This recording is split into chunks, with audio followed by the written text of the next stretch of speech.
थांब थांब तुला डिस्टर्ब नको.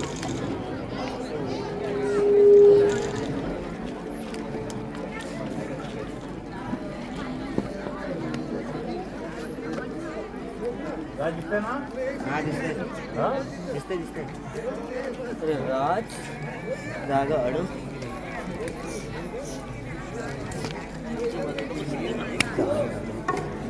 वरती येतो. पाठीच बरोबर तुम्ही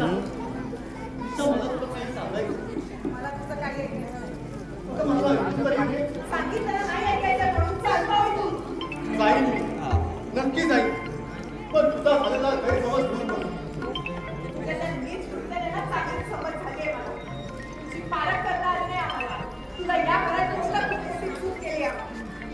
निशा, तुला कसं समजावून मला काही समजावू नकोस तू. अरे स्वतःच्या प्राणापेक्षा प्रिय असते ना तुझी इज्जत. त्याच इज्जतीवर हात टाकला.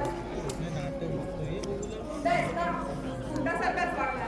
जा आता पोलीस स्टेशनला. अगं निशा, तुझ्या काय बडबडते? अगं तू माझी गप्प बस. एक शब्द पण बोलू नकोस आणि चालता हो तू.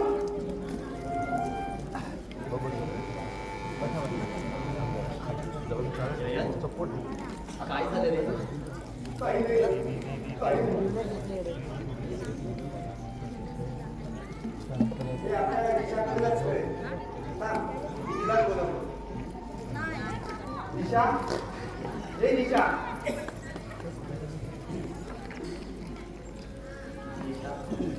काय झालं? काही नाही दादा. आणि जयंतला चालता म्हणून का म्हणत होतीस? बोल निशा, तुला सरळ सांगता येत नाही का काय घडलंय ते? अरे मोहन तू जरा गप्पर आहे. एकाच रागात करून घेऊ नकोस. निशा, जयंतने काय केलंय हे व्यवस्थित सांग आम्हाला. आत्ता जाऊन त्याला जाब विचारतो. अरे अरे किती उतावळेपणा करशील? थोडा समजपणा घेशील की नाही? दादा, पवनचं काहीच चुकत नाहीये. चुकतंय ना ते आपलं. त्यावेळी जर एवढा समंजसपणा दाखवला नसता ना तरी ही वेळच आली नसती. म्हणजे दादा, जयंत माणूस नसून हैवान आहे, हैवान. आणि अशा माणसाला आपण घरात ठेवून खूप मोठी चूक केली आहे. त्याच वेळी पोलिसांच्या ताब्यात द्यायला पाहिजे होतं. हे पवनचं म्हणणं ऐकायला पाहिजे होतं आपल्याला. कारण तो गुंड आहे, गुंड. अगं पण त्याने केलंय तरी काय? तुला सांगशील की नाही? दादा, अहो मी भाऊ समजून त्याला राखी बांधायला गेले आणि ज्या हाताने बहिणीची रक्षा करायची तेच हात माझ्या इज्जतीवर उठले दादा. काय? त्या हरामखोराची ही हिंमत सोडणार नाही त्याला. शांत हो जरा. निशाने जे काही सांगितलं ते सर्व खरं आहे. असं जर गृहीत धरलं ना तर परिस्थिती खूप नाजूक आहे. आणि अशी नाजूक परिस्थिती शांत डोक्याने हाताळायची असते. आणि असा उतावळेपणा करून नाही. म्हणजे माझ्यावर विश्वास नाहीये तुमचा? तसं नाही आहे ग निशा. काही गोष्टी विश्वास ठेवण्याच्या पलीकडच्या असतात. त्या आपल्या जीवलग माणसाच्या तोडून ऐकल्या तरी सुद्धा. समजलं नाही मला. हे बघ निशा, आपण तिघांनीही जयंतची पालक केली आहे. अगं ज्या हाताने स्त्रीची इज्जत वाचवली अगं ते हात स्त्रीच्या इज्जतीवर उठतीलच कसे? म्हणजे बरोबर. हे बघ निशा, तू सांगितलेलं दिवस जरी सत्य असलं तरी जयंतच्या वाड्याचा चुकीचा अर्थ लावून गैरसमज करून घेतला असेल तू. वा दादा वा. अरे म्हणजे एवढं सगळं समजल्यानंतर सुद्धा तू त्याचा आदर करतोयस. अरे का? कशासाठी? स्वतःवर आलेले संकट न समजले की दिशा लहान नाही. अरे मग तिचा गैरसमज होईलच कसा? अरे गैरसमज मोठ्यांचे सुद्धा होतात पवन. म्हणजे माझा झाला तो काय समज आणि त्याने जे काय केलं ते समजदारी असत ना. तसं नाहीये का निशा? अरे मग कसं आहे दादा? हे सर्व दिशा उगाचच सांगते आहे का? अरे तिच्या शब्दावर विश्वास ठेवू नकोस. अरे पण तिची अवस्था तर बघ काय झाले. अरे तिचा चेहरा तरी वाच. अरे चेहरा तर जयंतचा सुद्धा वाचला आहे मी. जयंत जयंत जयंत अरे कोण लागतो तो तुझा जयंत ज्याच्यामुळे स्वतःच्या बहीण भावात विश्वास राहिलेला नाही तुझा. अरे मी म्हणतो तो जयंत जर निशाशी असा वागलाच असेल तर त्याला घराबाहेर काढायचं टाकून तू त्याला समजवण्याची भाषा का करतोयस? का निशावर विश्वास ठेवत नाहीयेस तू? कारण कारण निशा आपली सख्खी बहीण नाही.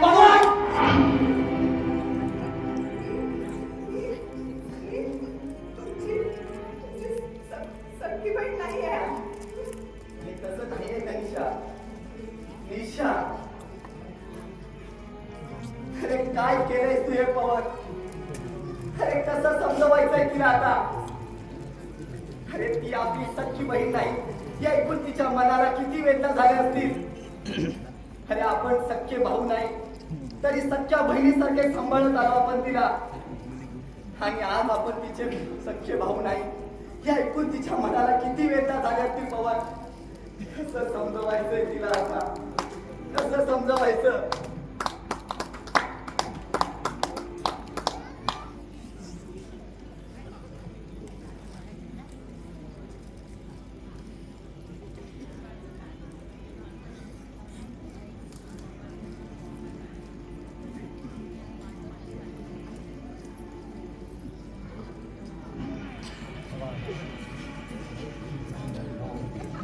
हाय पवन, how are you? काय रे बडव्या काय हॅलो तुझ्या बापाला कर नाही याचं कारण कोण? पवन, आवाज नीची करके बात करो. ऊंची आवाज हमें पसंद नहीं. और शैतान को सलाम करना मेरी आदत नहीं. वो आदत डाल देना. क्यों तू अपने आप को बड़ा हिटलर समझता है क्या? पवन,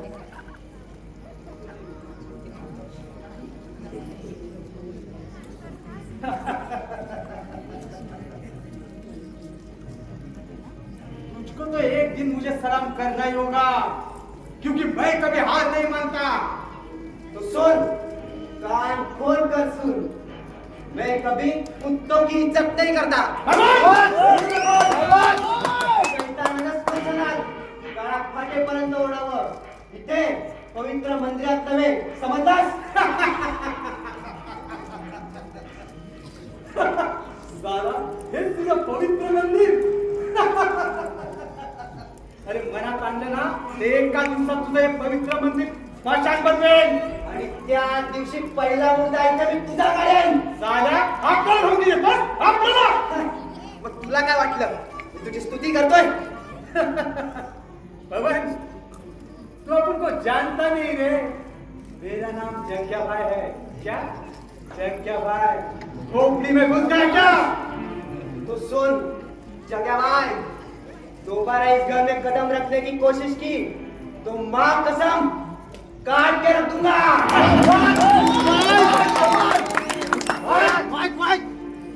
सच्चाई कभी वादा शिकार की रहेगा. पवन, तू अभी बच्चा है रे. अपन को तेरे ऊपर तरस आया है. ये जंकिया भाई काट से मारने की बात नहीं करता, सीधा टपका डालता है. बोले तो रोकड़ा हिसाब आज या पार. समझा?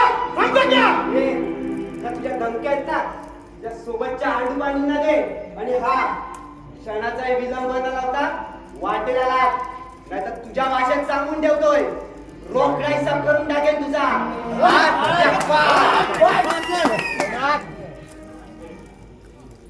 नाही पवन नाही. अरे तू असं करू शकणार नाही कारण मी तुझ्या बहिणीशी लग्न.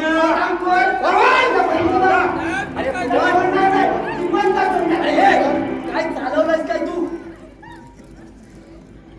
पवन, खूप महागात पडेल हा सौदा. सगळा बर्बाद करीन तुला. अरे जा रे पडगा जा आला मोठा बर्बाद करणारा. बाबा मी तुझ्या हात जोडतो. याच्या वतीने मी माफी मागतो. हा बाबा जा. समजावून घेऊन त्याला नाही तर कापून फेकून देईन साल्याला. अरे जा रे पडगा जा आला मोठा कापून फेकणारा. चूप बैस पवन. अरे काय झालंय तरी काय तुला? अरे कशाला त्या गुंडाची दुश्मनी करून पाहतोय? अरे त्या किती खतरनाक गुंडा आहे त्याची कल्पना आहे का तुला? तो किती खतरनाक गुंडा असताना तरी मी त्याला घाबरून राहणार नाही. जा जा मग त्याच्या बरोबर नाक्यावर मारामार कर. म्हणजे तुला समाधान मिळेल.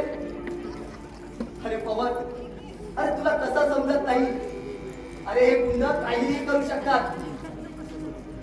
अरे हे किती खतरनाक गुंड आहेत. अरे हे गुंड काहीही करू शकतात. हाना माऱ्या, खून करावे, अरे हे तर त्यांच्या रोजचा हातातलं खेळणं झालंय. पण मात्र सर्वसामान्यांचा बळी जातो, कारण आपलं कुणी नसतो. म्हणून म्हणतो राजा, रागाला आवर घाल, थोडा संयमाने वाग, नाहीतर हे गुंड आपलं जगणं मुश्किल करून टाकतील. चल, ऑफिसला जायला वेळ होतोय. चल.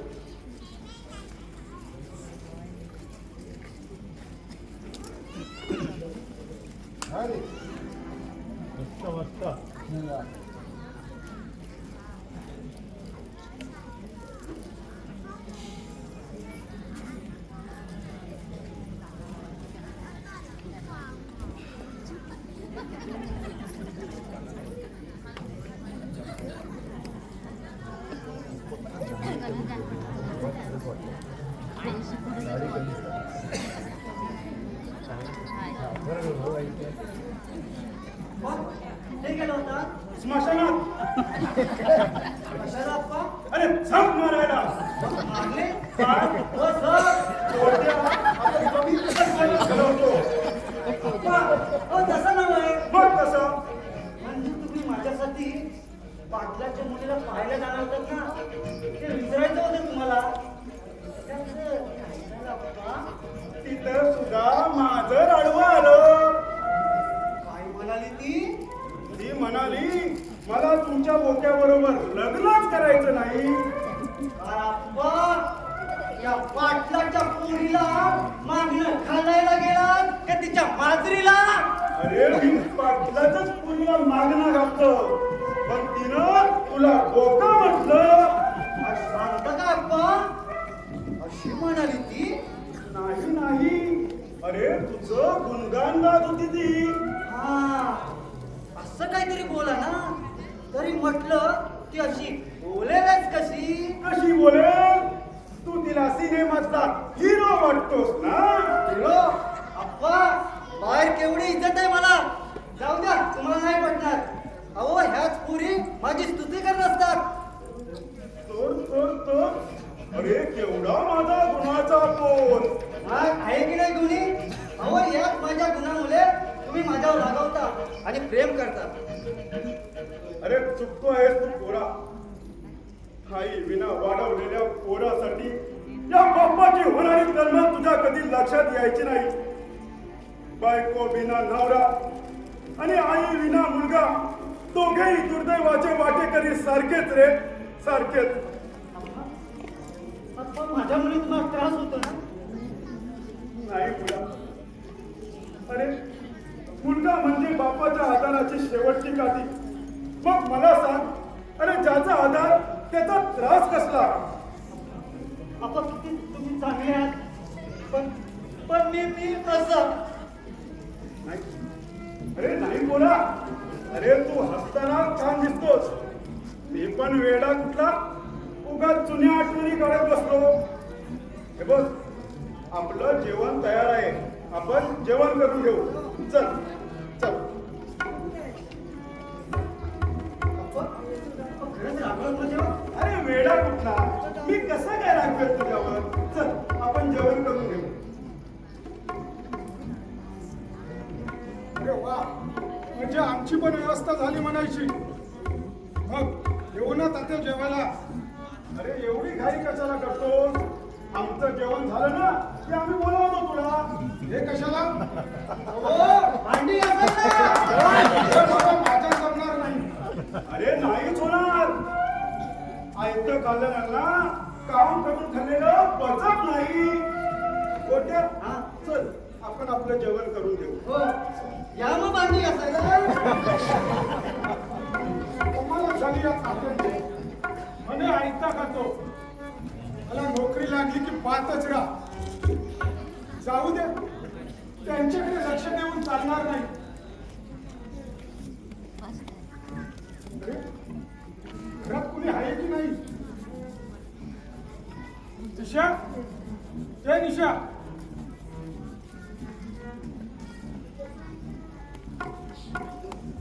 निशा, जय निशा.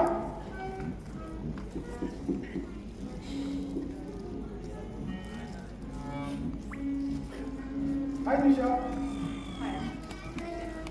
बोल ना, काय झालं? आज नाराज दिसतेस. काही प्रॉब्लेम? नाही रे, थोडं बरं वाटत नाही. म्हणजे आज तुझा फोन नसला. अगं, तुझ्याशी महत्वाचं बोलायचं होतं. बोल ना. त्या दिवशी बोललो त्याबद्दल काय ठरवलं आहेस तू? हे बघ कुमार, मी तुला त्या दिवशीही सांगितलं होतं आणि आत्ताही सांगते. अरे मी तुझ्याशी लग्न नाही करू शकत. तू फक्त माझा एक चांगला मित्र आहे आणि त्याच दृष्टीकोनातून बघत आली मी तुझ्याकडे. मी तुझ्यावर प्रेम करतोय. हा झाला एकतर्फीपणा. माझ्या मनाचा विचार न करता केलेला वेडेपणा झाला हा. निशा, तू मला आवडतेस. म्हणून मी तुझ्याशी लग्न करायचं. अरे मग माझ्या अपेक्षांचा विचार कोणी करायचा? हे बघ, लग्न म्हणजे दोन मनांचं मिलन असतं. तडजोड हवे. पण आणि सुंदरतेचं शीतलतेचं प्रतीक आपण चंद्राला मानतो. म्हणून चंद्र घरी आणण्याचा अट्टास नाही करत आपण. निशा, अगं चांगल्या गोष्टी सगळ्यांनाच हव्या असतात. मग जे चांगलं आहे त्याला चांगलं म्हटलं तर बिघडलं कुठे? पण सगळ्याच गोष्टी माणसाला मिळतात असंही नाही ना. आणि मिळत नाही म्हणून जबरदस्ती करणं सुद्धा बरोबर नाही. पण निशा, मी तुला का आवडत नाही? हे बघ, ते मला नाही पाहिजे.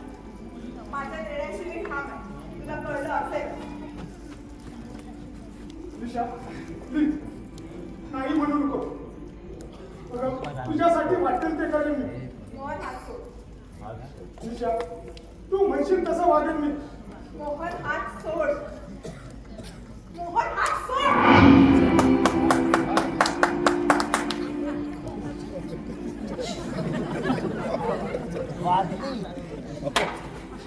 अरे रे रे रे रे मोहनराव, तुमची ही अवस्था.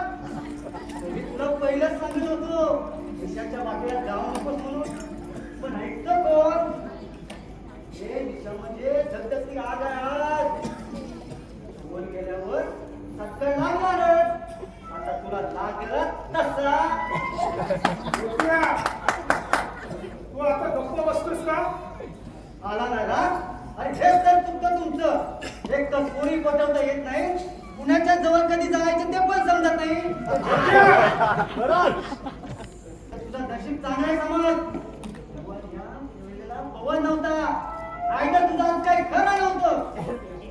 रुपया, तुझा शांतपणा पुरे झाला होता. मग वाटेला ना थांबला कशाला? साध्या, तू मला शिकवतोस आणि स्वतः काय धंदे करतोस रे? अरे मी जे काय करतो ना ते माझ्या लायकीला शोभल एवढेच करतो. अरे रांडेच्या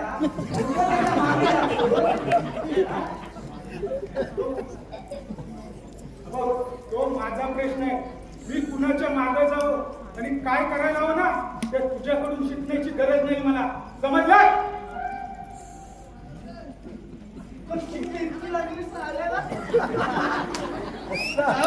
आपल्याला काय करायचं आहे?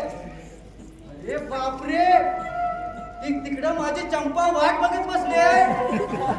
आता चंपा माझी चंपी करणार.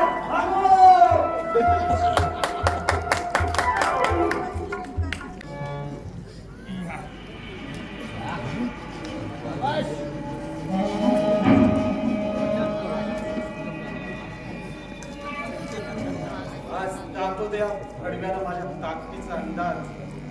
साला माझ्यावर हात उचलतो काय? साला नाही परिणाम भोगायला लावले ना तुला तर नावाचा जगदीश नाही. साल्या तुझ्याच बहिणीशी लग्न करणार आणि तिला आपल्या प्रेमाच्या जाळ्यात ओढणार आणि तिथूनच या घराच्या बरबादीला सुरुवात करणार.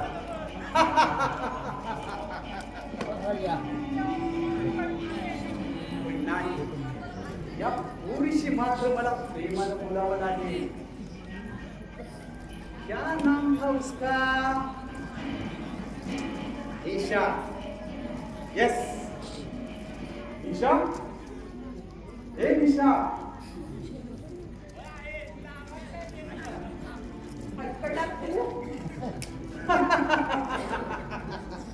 कोई बात नहीं, कोई बात नहीं. साला तुझ्या तोंडाला येणारा प्रत्येक शब्द गुलाबाच्या फुलासमान. ए, तुझी बडबड बंद कर, मी चालतो. कितनी भी क्या चलती है मैडम, अपन तो तेरे वास्ते आया है. दो चार बात करके चला जाऊंगा, उसमें क्या है. मला तुझ्याशी बोलण्यात काही इंटरेस्ट नाहीये. सर्व पोरी पहिल्यांदा असंच बोलतात. ए, सगळ्या असतील हा, पण मी नाही. नाही मग तू पण होशील हळूहळू तशी. तू स्वतःला समजतोस कोण रे? गुंडास म्हणून कोणावर कशी मर्जी चालवशील काय? साला आपलं तर परिस्थितीने गुंडा बनवलाय मॅडम. पर आपण भी ग्रेजुएट है, कुछ नहीं बन सका तो टपोरी बन गया. हाँ, अगर तू एक मौका देती है ना तो सब कुछ छोड़ दूंगा सिर्फ तेरे वास्ते. म्हणजे आधीशी खेळायचं तुला? तुला माहिती तरी आहे का आग विझवणाऱ्याची काय अवस्था होते ते? एकतर ती स्वतः तरी विझते, नाहीतर विझवणाऱ्याला जाळते. एक दुसरा डायलॉग आपल्या खोपडीमध्ये बसत नाही बघ निशा. पण तू आपल्या खोपडीमध्ये फिट बसलेली आहे. काय करू मी तुझं?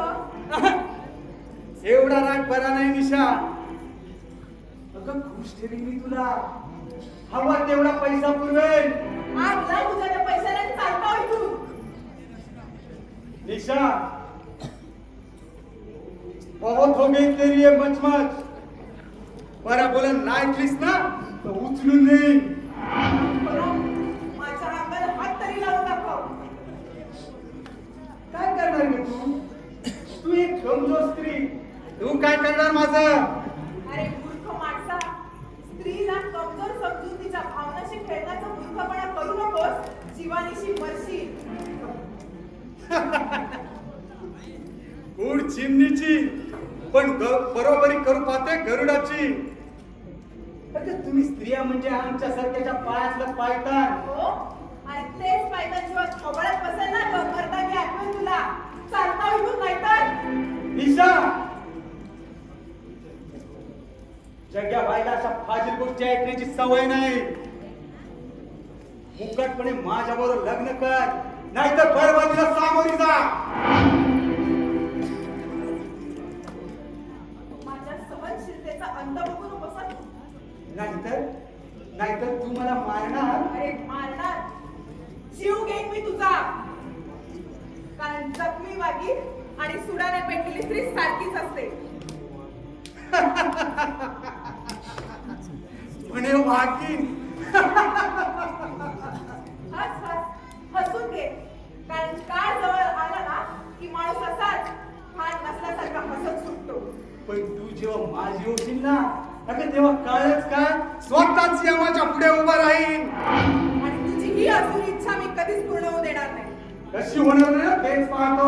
माझ्या अंगाला हात लावायचा नाही, आधीच सांगून ठेवते तुला. तू सीधी त्याला मानती नाही. जगदीश, तो मैं क्या करूं? कुठे? मैं पूरा नाम तुझ्या विरुद्ध पडेगा.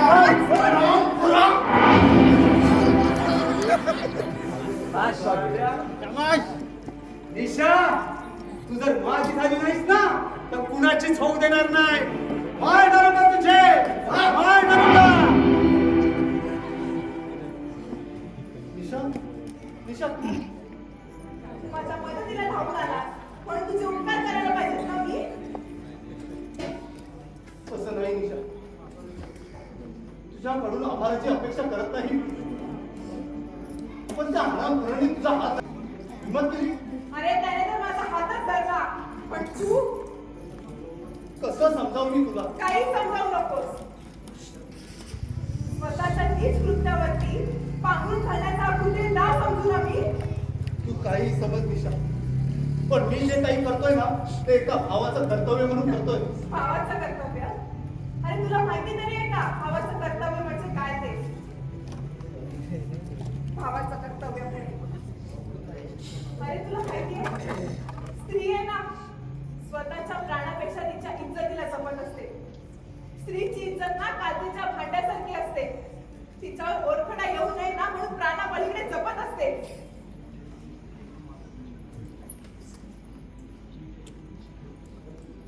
निशा स्त्री खेळणं हा पेशा नव्हे माझा.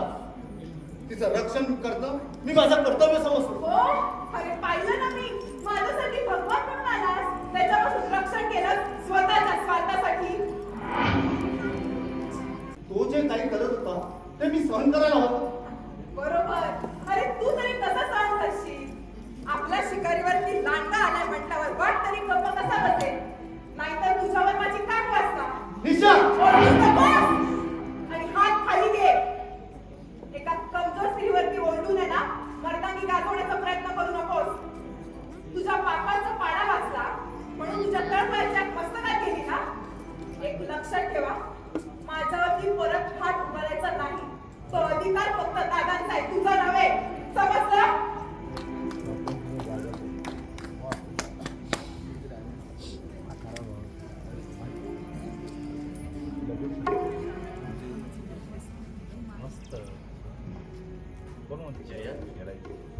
तुझ्याजवळ मला महत्वाचं बोलायचं आहे. दादा तुम्ही काय बोलणार आहात त्याची कल्पना आहे. बोला दादा बोला. अरे पण तू सकाळपासून होतास कुठे? हॉस्पिटलमध्ये नंदिनी जवळ बसतो. बरी आहे ना ती आता? नाही दादा डॉक्टरांनी शेवटचं सांगून टाकलं. काय सांगितलंय डॉक्टरांनी? माझी नंदिनी जास्त दिवस जगणार नाही. सगळे उपाय भरले डॉक्टरच. नाही असं नाही होणार. जा तू आज जा. थकला आहेस जा. दादा तुम्ही काहीतरी विचारणार होता कदाचित दिशाबद्दल. हो रक्षाबंधनच्या दिवशी जे घडलं ते सारखं मनाला सलत आहे माझ्या. दादा तुमच्या नजरेत जर मी अपराधी असेल तर तुम्ही त्यात ती शिक्षा भोगायला आनंदाने तयार आहे. अरे अरे खरा अपराधी कोण हे ठरवणं सुद्धा कठीण आहे. मला माहित आहे तुझ्या हातून असं कृत्य घडणार नाही. पण निशा ज्या आत्मविश्वासाने सांगत आहे ना ते सुद्धा नाकारता येत नाही जयंत. दादा निशा खोटं बोलतंय असं नाही म्हणायचं मला. तिनं सांगितलेलं प्रत्येक शब्द सत्यच असतं. बहिणीच्या भेटीसाठी आधी झालेला हा भाऊ. निशा ही आपली बहीण आहे की नाही त्याची खात्री पटवून घेत होती. म्हणजे निशा जेव्हा मला राखी बांधत होती त्याच वेळी माझं लक्ष निशाच्या डाव्या हातावर गेलं. माझ्या बहिणीच्या सुद्धा डाव्या हातावर अशीच सुरू आणि माझी उत्सुकता वाढत गेली. हीच माझी बहीण असावी असं वाटलं. पण तिच्या डाव्या हातावर अजून एक खूण होती. ती आहे की नाही पाहण्यासाठी मी निशाचं वस्त्र बाजूला आणि निशाच माझी बहीण आहे हे सिद्ध झालं. अरे एवढ्यावरूनच तुझी बहीण कशी करू शकतो? अरे अरे अशा पुन्हा अपवादात हजारात 100 असू शकतात. माझ्यामुळे ती स्त्रीने फासली होती आणि ती जखम एवढी चिघळली होती की ती पूर्ण बरी झाली तरी फासल्याची खूण कायम राहील. आणि ती खूण मी कसं बरं विसरू शकेल? होय तिच्या डाव्या खांद्यावर भाजलेल्याची खूण आहे. अरे पण ती माझी बहीण आहे तुझी कशी काय असू शकते? हे दादा तुम्ही चांगलं सांगू शकता. जर निशा तुमची सख्खी बहीण असेल तर माझी असू शकत नाही आणि जर माझी सख्खी बहीण असेल तर तुमची असू शकत नाही. बस एवढंच मी सांगू शकतो निशाबद्दल. आणि हो अशा प्रकारे तिच्या गळ्यात ताईत असायला हवं ते नाही जे आईने आमच्या गळ्यात घातलं. हे ताईत तुझ्याकडे कसं? कदाचित या ताईतमुळे माझ्या बहिणीची ओळख झाली. पण दादा तुम्ही काय विचारलं? ज्यावेळी दिशा आम्हाला मिळाली त्यावेळी तिच्या गळ्यात सुद्धा असंच ताईत होतं. ते माझ्या वडिलांनी जपून ठेवायला सांगितलं होतं. कारण दिशाच्या आई वडिलांना शोधण्यासाठी हेच उपयोगी पडणार होतं. आणि तेच ताईत आज सुद्धा मी माझ्याकडे जपून ठेवला आहे. म्हणजे निशा ही माझी सख्खी बहीण लग्नाच आहे तर? होय जयंत. निशा निशा ही तुझी सख्खी बहीण आहे. 5 वर्षांची असताना ती आम्हाला मिळाली होती. त्यावेळी तिचं तिला नाव सुद्धा सांगता येत नव्हतं. आम्ही तिला निशा बोलू लागलो. बसला होय कशाला इथं तुम्ही? तिच्या आई वडिलांना शोधण्याचा खूप प्रयत्न केला, हे मोगल्या पण तिला नेण्यासाठी आतापर्यंत कुणीच आलं नाही. कसं कोण येईल दादा? इथं आम्ही घरी जावा. तिने डावच तसा खेळला आमच्याशी. दादा, तुम्ही म्हणत होतात ना तू गुंड कसा झाला, तुझे आई वडील कुठे? तर आज सांगतो माझी कर्मकांड. मी 8 वर्षाचा तर नैना 1 वर्षाची असेल. त्याच वडील स्वर्गवासी झाले. त्यांच्या मागे आम्हाला सांभाळण्याची जबाबदारी आईवर पडली. कारण आमचं असं कुणीच नव्हतं यात.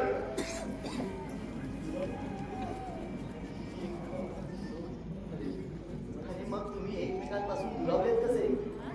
गणपती विसर्जन कसे करतात हे दाखवण्यासाठी आई आम्हाला गिरगाव चौपाटीवर घेऊन गेली. तेव्हा मी 12 वर्षाचा तर नैना 5 वर्षाची. अचानक पळा पळा असा आरडा ओरड झाला आणि जो तो वाट दिसेल तिकडे सैरा वैरा पडू लागली. त्यातच आईला माझ्या धक्का लागल्याने खाली पडली. बघता बघता कित्येक माणसाने माझ्या आईला तुडवत गेली. आई, माझी आई पिवळत तडफडत पूर्णत होती. आईची यातनामय अवस्था होती. नकळत मी माझ्या नैनाचा हात सोडला आणि आईकडे धावलो. तोपर्यंत आईची प्राणज्योत मावळली होती. नैनाचा हात सोडून मी मोठी चूक केली हे माझ्या उशिरा लक्षात आलं. आणि त्या गर्दीत नैना कुठे दिसेल अशी झाली. मग तू पोलिसात तक्रार केली नाहीस? थोड्या वयात या गोष्टी काय कळणार. तरी सुद्धा पोलीस स्टेशनला गेलो. मी त्यांना टाळ फोडून सांगत होतो, पण माझे बोबडे बोल त्या साल्याने ऐकूनच घेतले नाही. धक्के मारून बाहेर काढलं मला. शेवटी वाट दिसेल तिकडे पडू लागलो. वेड्यासारखा सर्वांना विचारू लागलो, अहो माझी बहीण दिसली का? पण ती साली माणसं खो खो हसायची माझ्यावर. टिंगल उडवली माझ्या भावनांची. काही दिवस उपाशी काढले, पण पुढे राहावेला. पण पोटाची खळगी करण्यासाठी चोऱ्या करू लागलो. असाच एकदा चोरी करत असताना पकडला गेलो आणि स्वतःचा बचाव करण्यासाठी गेलो आणि ना कळत माझ्या हातून खून झाला. मला 10 वर्षाची शिक्षा झाली. शिक्षा बघून आलो. परत बहिणीच्या शोधात गेलो. स्त्रीचं रक्षण करू लागलो. गुंडांशी दुश्मनी करता करता कधी गुंड झालो ते कळलंच नाही.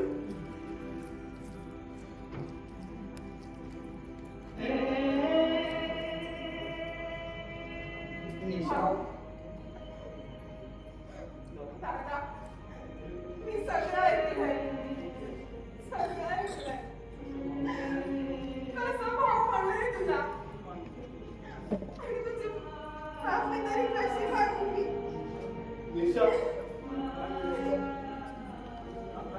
अगं हा काय वेळेपणा? अगं तुझा भाऊ भेटला म्हणजे तुला आनंद व्हायला हवा. भाऊ,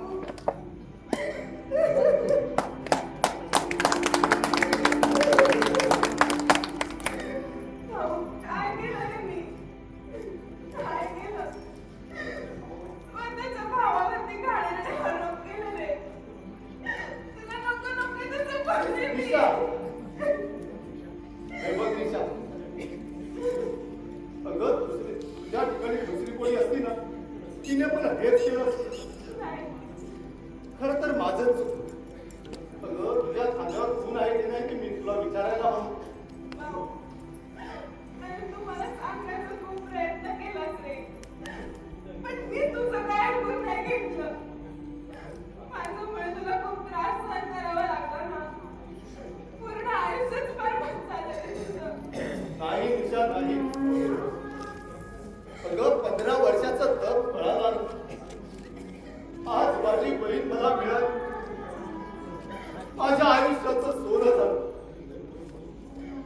एकदा डोळे भरून पाहू.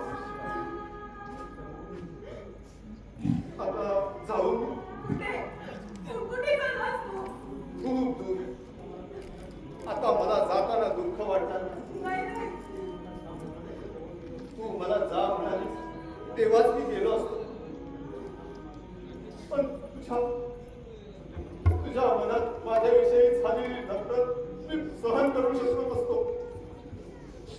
आणि आता जर तुमचा गैरसमज पण दूर झाला तेव्हा मला जायलाच हवं. नाही नाही. मी नाही जाऊ देणार तुला कुठे. नाही निशा. अगं मी जरी तुझा सख्खा भाऊ असलो ना तरी या दोन मानस भावांनी तुझ्यासाठी जे काही केलंय ना ते सख्या भावाला सुद्धा जमलं नसतं. अगं हे दोन भाऊ तुझे सख्खे खरं दैवत आहे.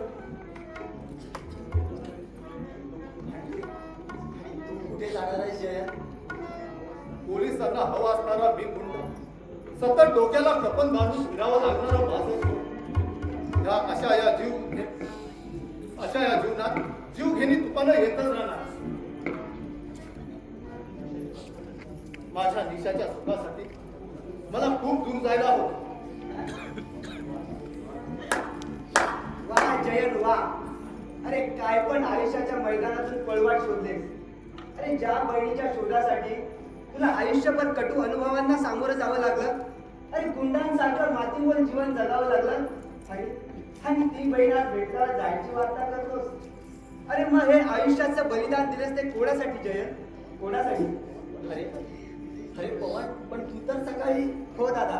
अरे माझा सुद्धा निशासारखाच गैरसमज झाला होता, पण नंदिनीने तो दूर केला.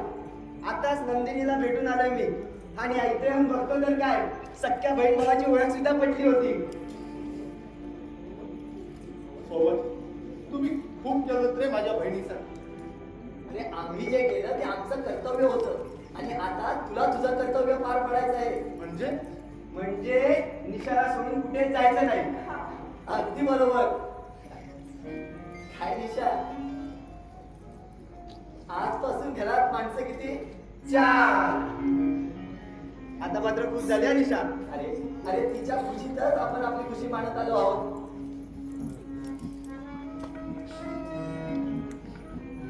दादा, तुम्ही अजून इथे? अहो, मंदिराच्या उद्घाटनासाठी मंत्री केव्हा झाले? अरे हो, विसरलो. चला लवकर, आप्पा भाऊ पण आलेले आहेत. लवकर या. हो पुढे, आम्ही आलो. हो हो. जयंत, पवन, आपल्याला मंदिरात जायला हवं. दादा, मी जरा बाहेर जातो. ठीक आहे. नंदिनी, निशा, अरे निशा, काय म्हणतात? तू येतेस ना मंदिरात? नाही, आज माझा कुठेच जायचा मूड नाही. आता बहिणीला सख्खा भाऊ भेटलाय ना, म्हणजे कुठं जायचं मूड नाही. सांगा ना या पवनला. अरे तुम्ही लहान मुलांसाठी काय म्हणताय? चला ऑफिसला जायला वेळ होतोय.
वे-